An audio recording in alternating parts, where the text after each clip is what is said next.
Welcome to G Fun Facts Online. Today we are stepping away from the visual world.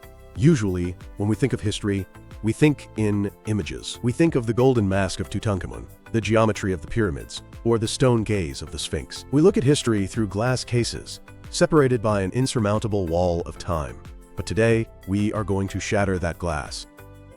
We are going to explore a groundbreaking scientific achievement that allows us to do something previous generations of Egyptologists could only dream of. We are going to inhale the past.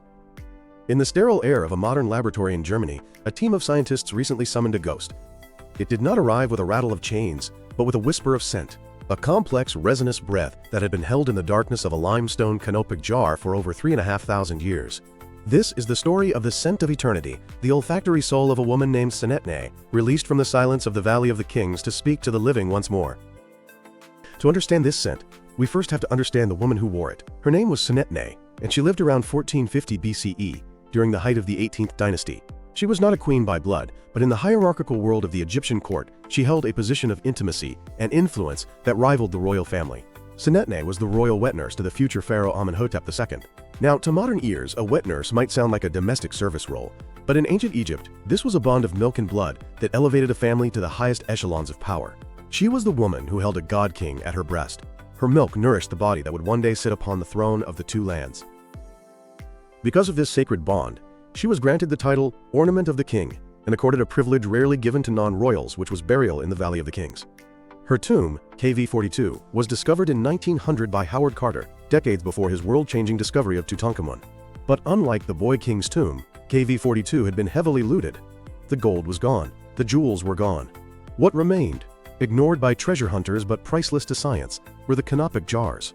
These are the limestone vessels carved with the heads of gods, designed to hold the visceral organs of the deceased for eternity. Inside these jars, protecting Senetnay's lungs and liver, lay the remnants of the embalming balms. For over a century, these jars sat in a museum in Hanover, Germany, their contents drying into black, nondescript sludge.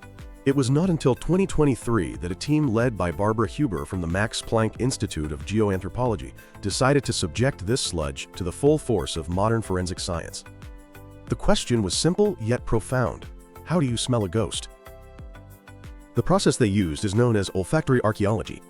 It is a discipline that marries the romance of history with the rigorous precision of analytical chemistry. The team used a technique called Gas Chromatography-Mass Spectrometry, or GCMS. To imagine how this works, picture the ancient balm not as a sludge, but as a complex choir of thousands of singers, all humming different notes at once. Our nose hears the whole choir as a single smell, but the GCMS machine acts like a strict conductor who separates every single singer, lining them up one by one and demanding they identify themselves. The researchers took microscopic samples from the residues in Senetnay's jars. These samples were heated until they vaporized, releasing the volatile organic compounds, the molecules responsible for smell, that had been trapped in the balm's matrix for 3.5 millennia. As these molecules traveled through the gas chromatograph, they separated based on their size and chemical properties. The results were staggering. The balm was not a simple mixture of fat and oil. It was a masterpiece of chemical engineering. The analysis revealed a blend of beeswax, bitumen, plant oils, animal fats, coniferous resins, and coumarin. This was not merely a preservative. It was a perfume of immense complexity, designed to ensure that Senetnay entered the afterlife not as a rotting corpse, but as a fragrant, divine being. Let's deconstruct this scent, layer by layer, as if we were the master embalmers of Thebes mixing it in the cool shade of the workshop. The foundation of the scent, the base notes, were bitumen and beeswax. Bitumen is a naturally occurring crude oil product, often sourced from the Dead Sea. To the modern nose, it smells like fresh asphalt or a hot road in summer. However, in the balm, this harshness was tempered by the warm, honeyed, animalic scent of beeswax. This combination created a dark, sticky, grounding aroma. It was the smell of the earth itself, rich and sealing. Rising from this dark base were the heart notes, composed of coniferous resins.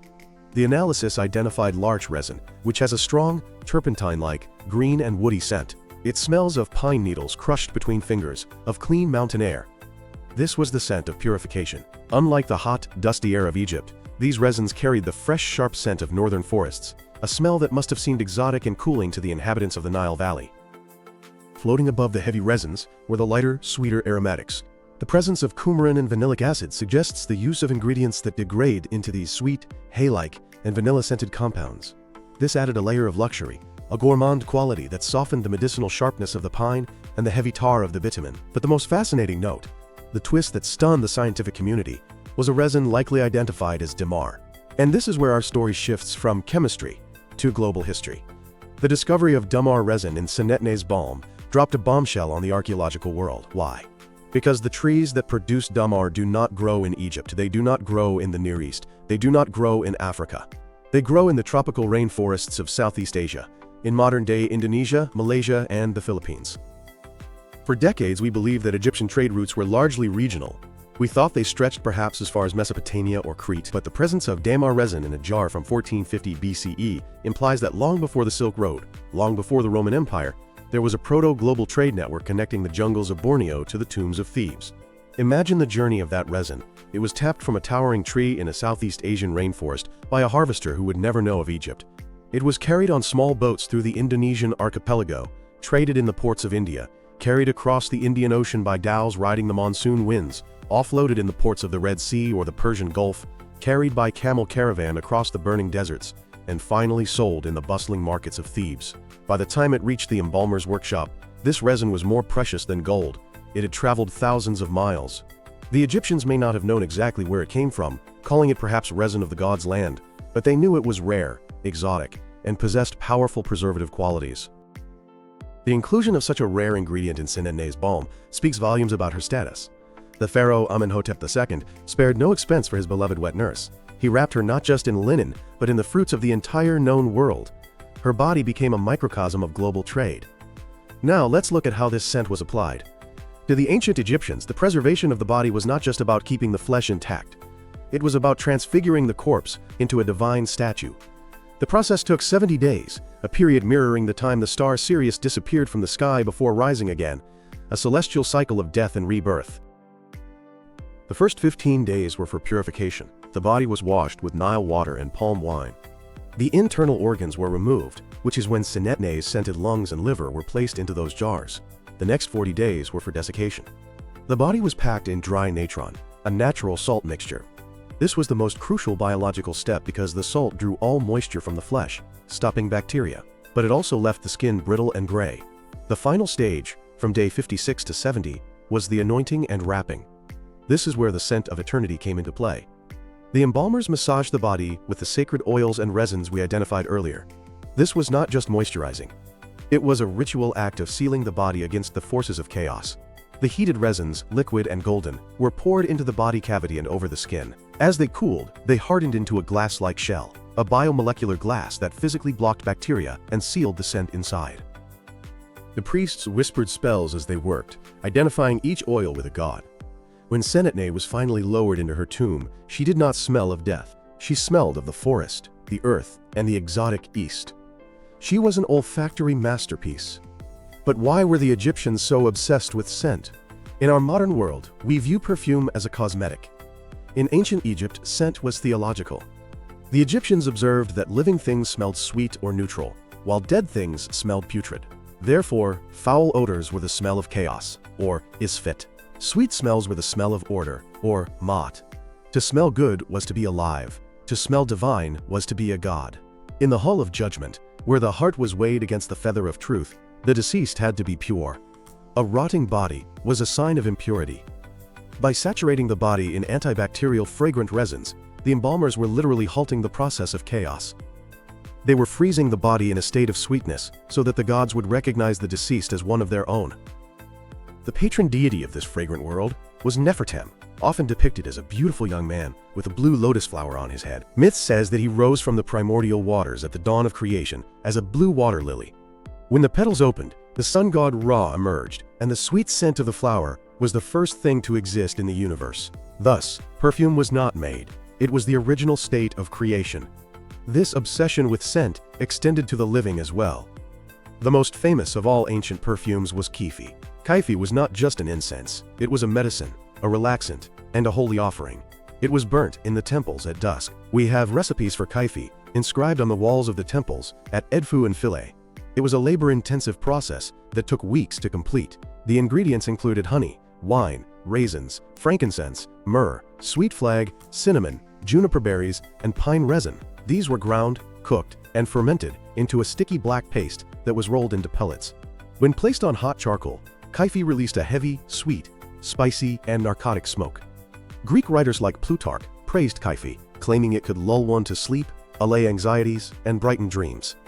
It was the Xanax of the ancient world. If we could walk the streets of Thebes in 1450 BCE, the smellscape would be a landscape of extremes. The river smelled of mud and wet reeds. The city smelled of roasting meat, baking bread, and waste. To combat this, the Egyptians became the cleanest people of the ancient world. One of the most iconic images of their art shows men and women at banquets with white cones perched on top of their wigs. For years, scholars debated what these were. The prevailing theory is that they were cones of scented animal fat and beeswax, infused with myrrh or flowers. As the party went on and the room grew hot, the wax would slowly melt, dripping perfumed oil down the guests' wigs and over their shoulders, surrounding them in a cooling, fragrant aura. Scent was a class marker. To smell Senetnay walking by would be to smell the scent of power. The recreation of Senetnay's scent is part of a revolution in how we experience history. For too long, museums have been ocular-centric, focused only on the eyes. But smell is different.